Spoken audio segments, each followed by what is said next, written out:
Ole, ang sabihin, hey, tuna, Sinlung Council area in Than, may turing kan buat sa Chomeka, kan Malok, kale tholani, November ni nga hiyan kan in Thangdon ani a. Sumi chungcha chuan masaberin area chunga mipui Sinlung Council area chunga omzong te ZPM hingin chibai kabuk choni tin mundanga zoram mi pui zong te thir tu zong te po chibai kabuk boke kan soi tong khang kan maloka November ni nga a council member kan Thangdon ani a hemi chungchanga hian thang tu mi pui te ka cha du chu ro film takin in than hi hroi tu te siamna poimo takani awangin ro thiang hlim le film takin he in than hi kalpui ni sela adom hle mai Khilai area Sinlung area chunga mason na te mipui nan ma mo tin reng ti thei deuh tho kha council kan hroi tu te kuta om don ani a sumi konga chuan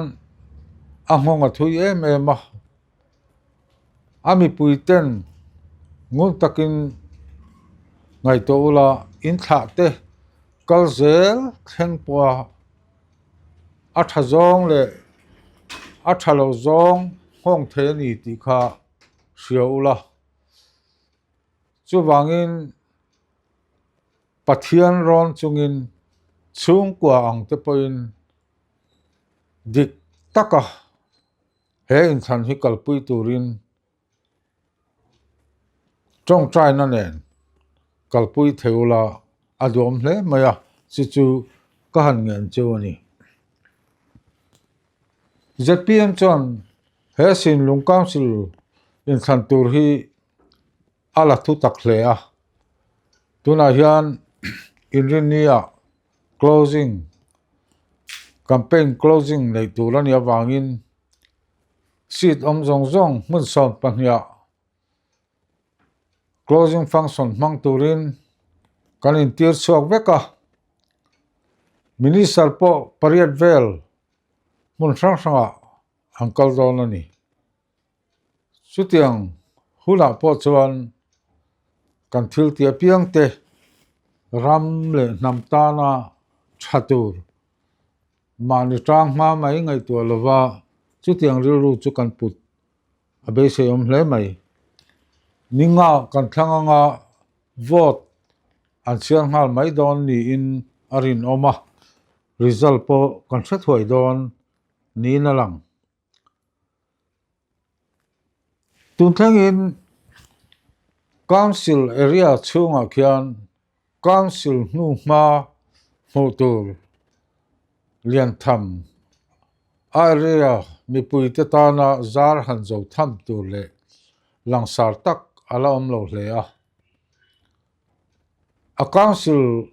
office to a building tak ngel po sakzo lo alani ti kan ria chung kong ate po chuan khilai bial chanla ka ngai sia alang chiang khom mai Mizoram pum thirila Mizoram puma mason na ke chep rual thei turin khoilai area po hi ma kan son angaya mun chen khata ma lo son wak po ni la area anga mun chen khata nu fual taka kanom chuan Mizoram mason na atling thei lo ani chu wangin helai mal tlangdung phei ram nom takle ram chatak area te po hi tu te ne mon soi an soi chin dan mà thím pui giang khua ina bung bút nan han ti ang chi te hi chu sai ri fo tlak poni lo khami la ka chang khan siam dang lam tumin zpm chon ma ala don ani tuna hian reilo te kan sarkara chumi chung mai po chuan hei tui vai lei do te ka han boi pui ngal mu po kan mp po hian afana changa ana ape nasak ber khila area khian noi zadon lai assembral to ni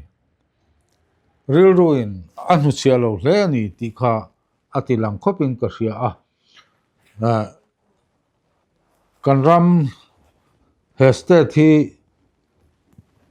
state kan ni na po kum som thum pasari vel UT changa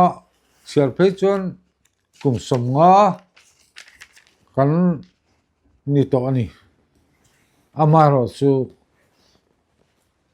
Mizoram chung area then khat hi chu mason na akal mo hle mai chu wangin sarkar lai chak na mangin heng anu fual lai te mun tin hi choi kan angai ni a sarkar kha kan man ro berani mi puiten sumi kalpui rem chang thei turin mi puite po kan in siam rem atul khop mai council area hi azau fu MLA constituency pathum vel ain lam noya helai area hian salfil biala khian MLA kan neya chu ti lo chu tuivol bial te selui te heng hi opposition bial ani heng hi democracy chuan thil thei ani renga amar chu a practical in sarkar ne na inthurwal thei sarkar te ne na rem chang taka tho ho thei hei hi poi mo khom maya tuna po hian hei kan in thang ani mi puiten ZPM candidate le HPC alung rol pui candidate te kan vote thei chuan mason na bulin chan na ani nge yang ti karinga chuan council ZPM lo sarkar ta sela mason na rural poi mo tak dang le chu village council ani herol na po hi in thop thataka party pakhat in lungrual taka amalak tungdan te in setlanga thoho kha tu kha om thein ka ringlo ani council sarkar le state sarkar tin council sarkar le village council sarkar na khami kha mi puiten kan rem thiam chuan phei khai rual thathe don ani ti kha achiang sa reng ani nichina kan soyang khan abi king lai mar nam peng kan ti ang chi an tam bera mar zinga hian mi ro pui tak tak te